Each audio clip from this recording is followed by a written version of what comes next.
Hello, welcome to the Stress Management Workshop. My name is Olivia Serpernant. I'm one of the career planners for the McHenry County Workforce Network, and I'm also currently a grad student in the Clinical Mental Health Counseling program through Concordia University. Why is job loss so stressful?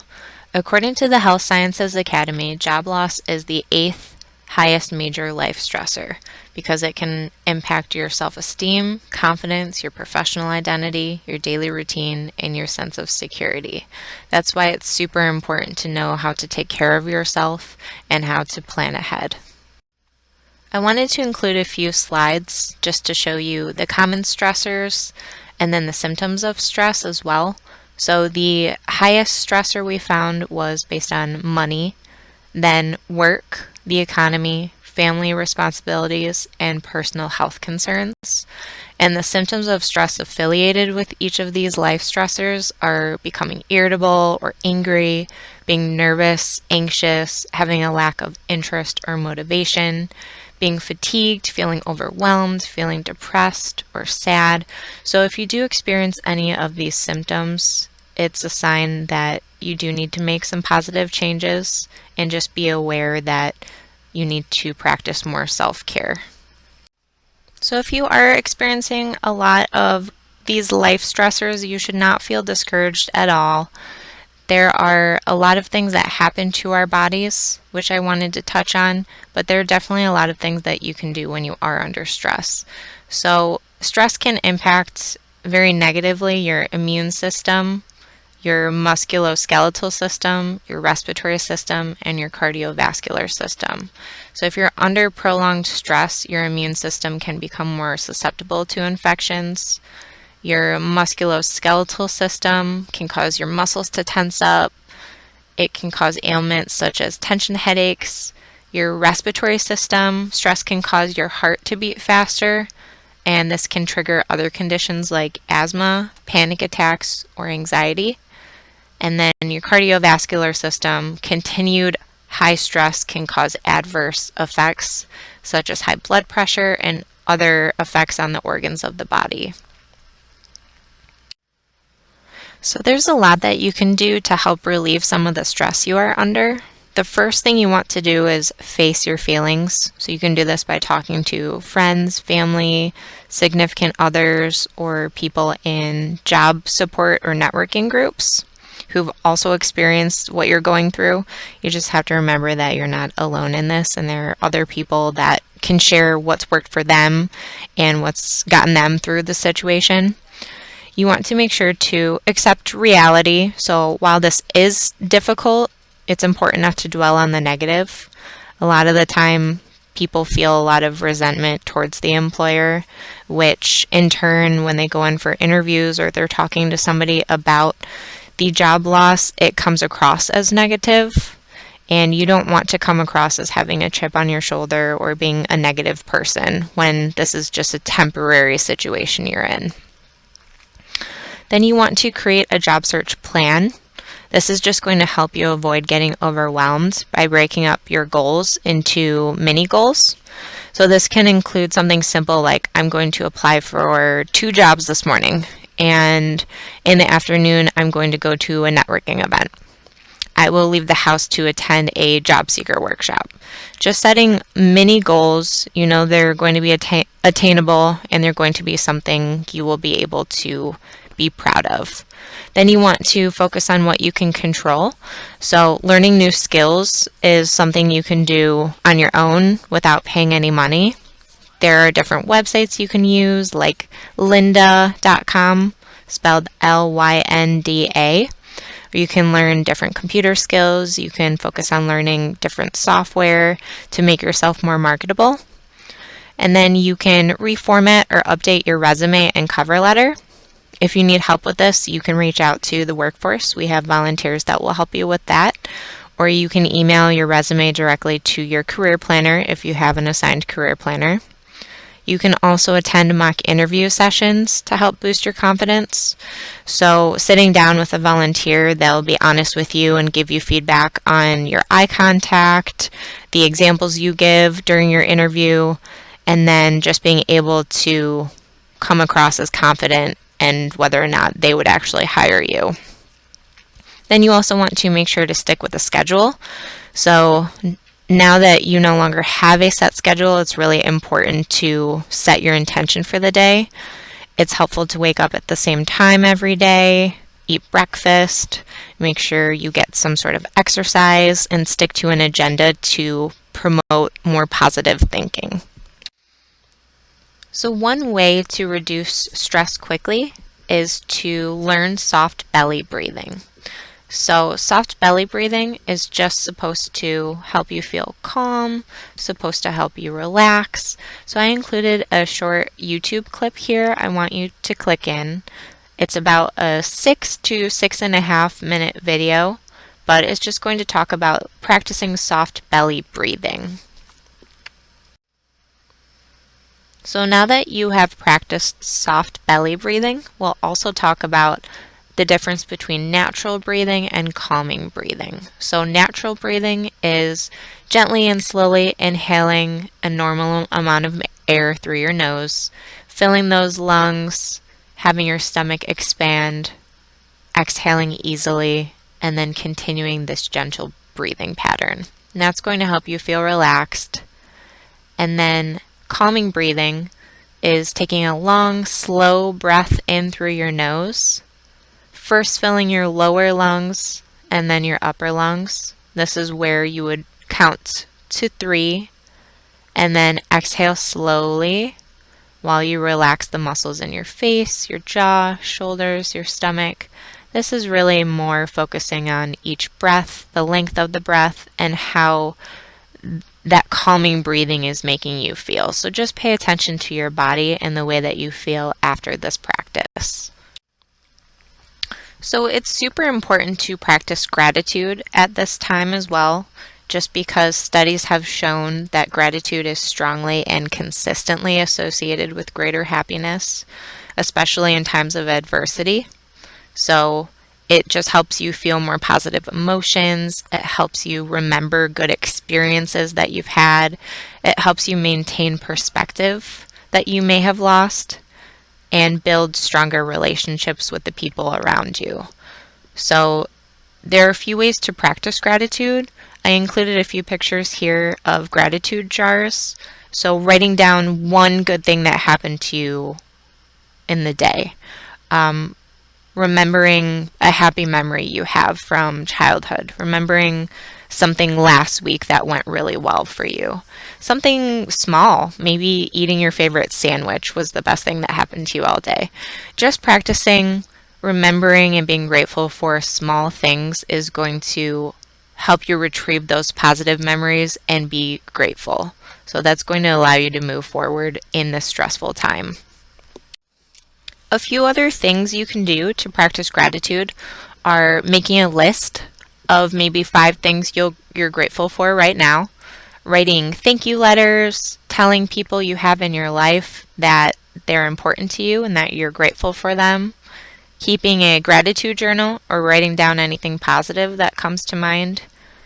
And when you're having a tough day, just look back on the things that you wrote down or the list that you made, or if you kept a gratitude jar, going through that every once in a while and remembering all those things that you took the time to appreciate.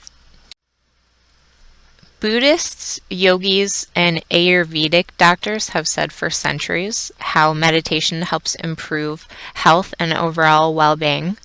There are a lot of clinical studies as well that have found that meditation actually improves our mental health by sharpening our focus and allowing us to gain more power over our emotions. This is also called mindfulness practice. So just being aware of the things that are around you, living in the present moment, that's going to help you stay focused on what's actually important and prevent you from getting overwhelmed. If meditation is of interest to you, I included the steps on how to get started with this practice. So the first thing that you would want to do is find a quiet place to sit or lay down, a place that's free of distraction, And then next, you want to set your expectations. So when you're first learning how to meditate, it's very easy to judge yourself. It's very easy to judge your thoughts because people just think they can sit down and immediately clear their mind of emotion and thought and distraction. And they call this a mindfulness practice for a reason. It is something that you have to continually do over and over to learn it properly. So if you start to feel tired, if you're anxious that you're doing something wrong, if it's boring, just accept those feelings and try to stay focused on the present moment and focus on your breath. If your thoughts start to wander, gently bring yourself back to your breathing, and that's going to help you meditate. As long as you're doing that perfectly. And next, you want to make sure to choose your position. So common options include sitting cross-legged, sitting in a chair with your back straight, using a meditation cushion. It's not a requirement, but whatever works for you. You can also stand, so whatever you are comfortable with. So the next step of learning to meditate would be to follow your breath. So this is really the core of your practice. And I talked about bringing yourself back to your breath if you start to lose focus. What you want to do is just pay attention to the sensation when you breathe in and you breathe out. In and out.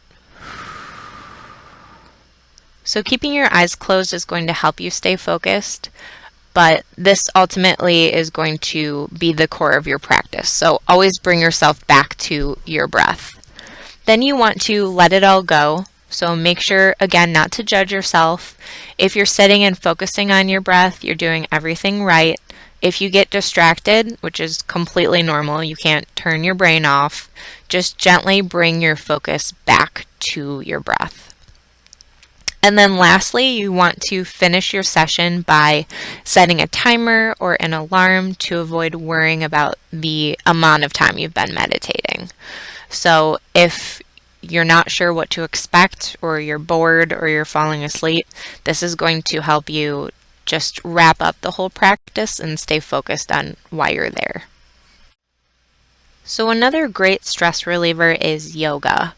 Yoga has so many health benefits, including calming your mind, improving your focus and your memory, promoting positive thinking, improving your quality of sleep, your flexibility, boosting energy, increasing endurance, burning calories, reducing the risk of heart disease, as well as lowering cholesterol.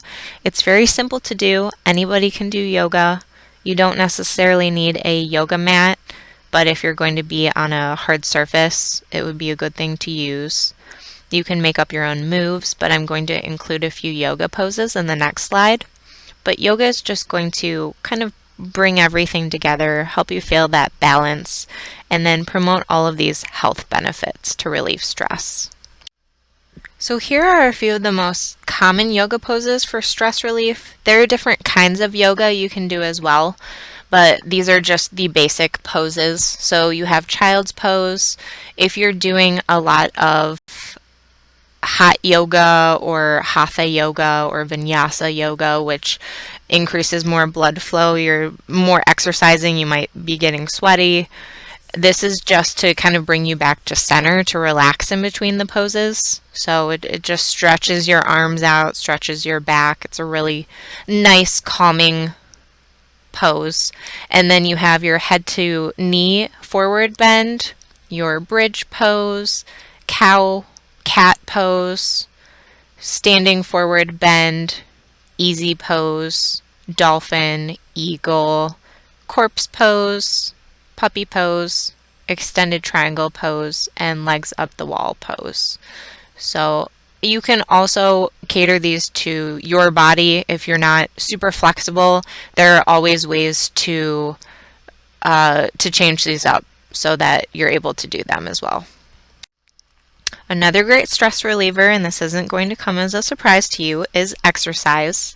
So the Department of Health and Human Services recommends at least 150 minutes a week of moderate aerobic activity or 75 minutes a week of vigorous aerobic activity for healthy adults. So that can include just going for a 20-minute walk a day, running, swimming, using the elliptical, whatever is your thing as long as you get your body moving. And then strength training twice a week. So you want to make sure to train all your major muscle groups. And this can include lifting free weights, using weight machines, or doing body weight training. You can also use things around your house. If you don't have a gym membership or you can't currently afford a gym membership, it's really easy just to grab a few pots and pans. It's easy to work out with a chair or some sort of heavy pot or something that you have in your house currently. So it doesn't have to be complicated. Going for a walk and just doing a little bit of strength training is going to make a difference. And nutrition goes hand in hand with exercising. So you want to aim for 2 servings of fruit and 5 servings of vegetables each day. So that seems like a lot, and I think most of us don't get enough fruits and veggies, but if you look at this diagram here, this is a really easy way to just make sure you're getting all the fruits and veggies, all your whole grain, and your protein. So this is an example of what your dinner could look like to have a healthy, balanced diet. So weight loss is generally 75% diet and only 25% exercise. So when you're going to the gym and you're wondering why you're not losing weight, a lot of the time it's because you haven't changed your diet. So you want to focus on those 6 main food groups: protein, dairy, grains, veggies, fruit, and then those healthy fats and oils. You also want to make sure to drink enough water. So try replacing sugary beverages or alcohol or caffeine with water. Avoid nicotine, and then plan your meals ahead of time as well. So if you can meal prep once a week and just have vegetables cut up or fruit cut up or rice prepared and just set in your refrigerator, you can kind of grab it and throw things together. So it's a little bit more time for you to do other things that are important to you and not worry so much about what your meal is going to look like, but also make sure to get the nutrients your body needs. I am more of a visual learner, so it helps for me to actually see what a healthy meal would look like. So here are a few examples of what a healthy lunch could look like. So you have a salad with an apple, you have a bowl of raisins, you have hard-boiled eggs, maybe little bits of bacon, and olive oil salad dressing. That's a healthy lunch. And then you can see a bowl of hummus, a pepper, a banana, a salad with cucumber on it, and probably some sort of salad dressing with oil, healthy fat, maybe vinegar. And then you can also see a bowl of strawberries, an orange, it looks like some collard greens or kale. Kale chips are awesome if kale doesn't have a lot of flavor to begin with. So if you're missing your chips, you can make some kale chips. Just add some salt and some olive oil and they still taste delicious. And then you have a little bowl of tomatoes there too. So just a few examples. You don't have to eat salad for every meal, but this just gives you an idea of how to get those fruits and veggies in appropriately. This is one that most people take for granted, just getting a good night's sleep. So while sleep requirements vary for different people, healthy adults do need between 7 to 9 hours of sleep per night. So sleep does so much for your body. While you're sleeping, your body heals itself.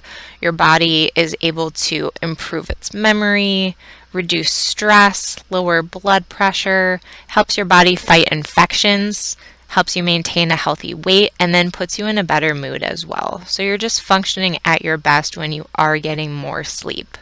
So there are a few ways, if you do have trouble sleeping or falling asleep, that you can improve the quality of your sleep and be able to get in those extra hours.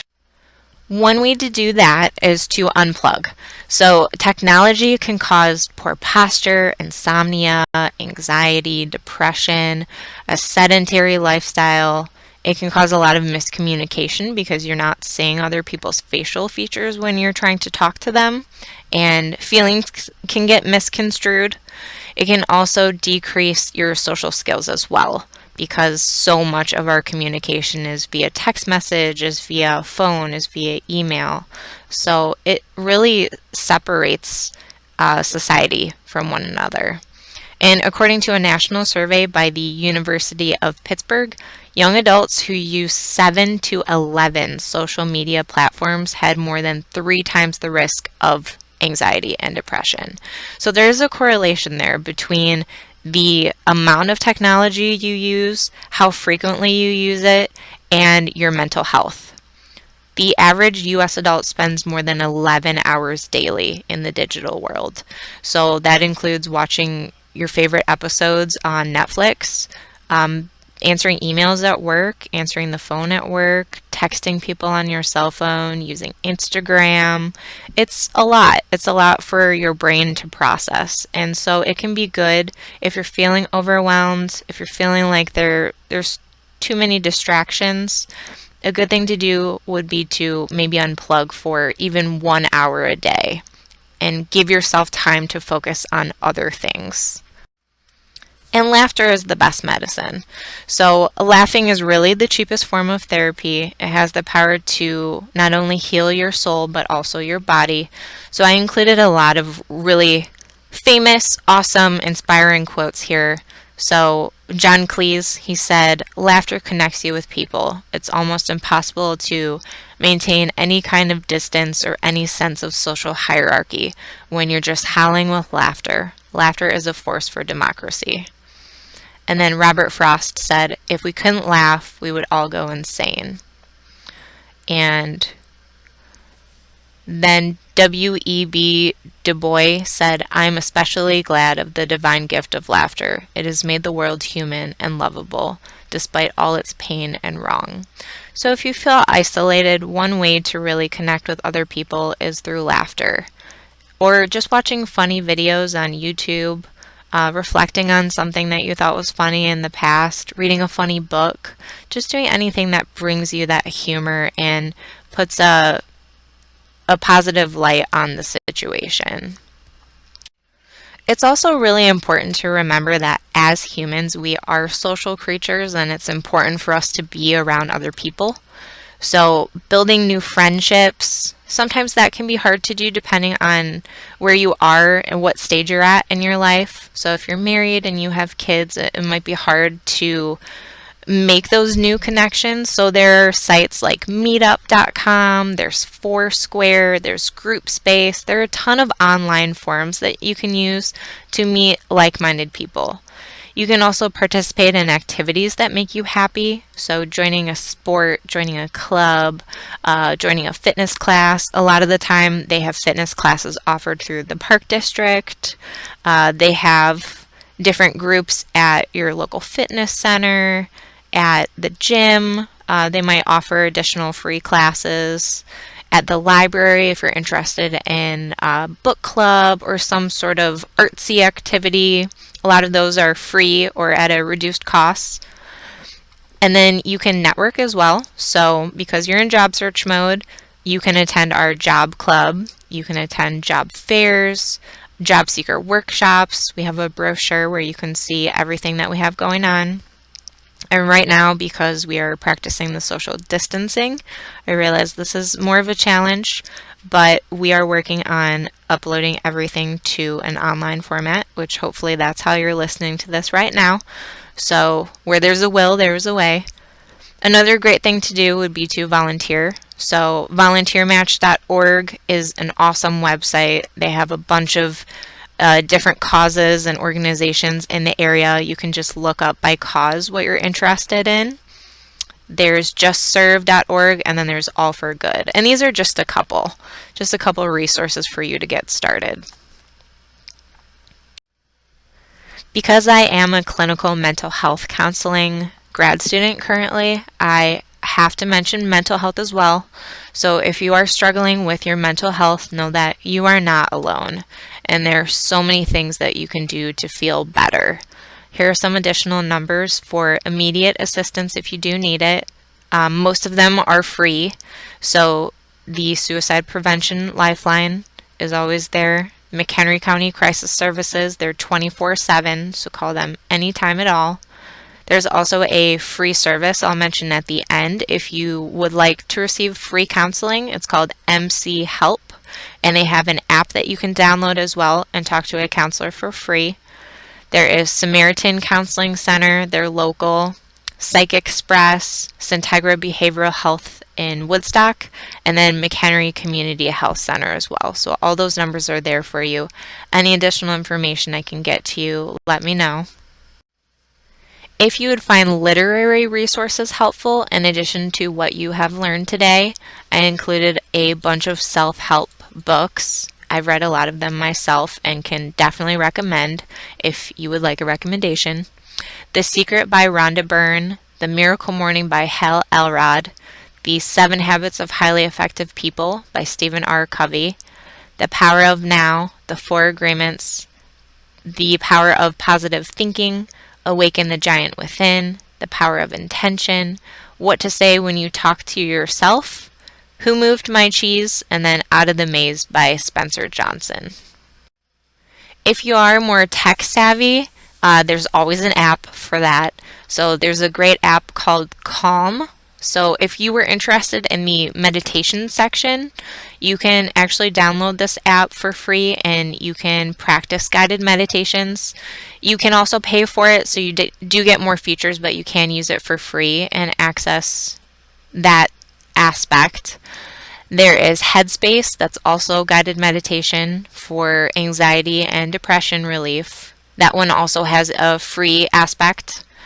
There's MC Help, which I mentioned earlier, for free counseling services. So you can download that on your smartphone or your Android. Mindshift, so that helps you practice relaxation skills and combat anxiety. Belly Bio for interactive breathing techniques if you would like to learn more about belly breathing and just practice that more on your own. Positive Activity Jackpot, that has activities and therapy for depression.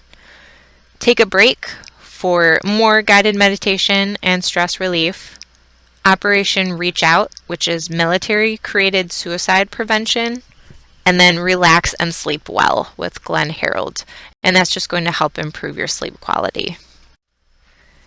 Here are just a few additional reminders to slow down, keep calm, try to be positive and take it easy, unplug, enjoy life, have fun, breathe, relax, go outside, smile, and meditate.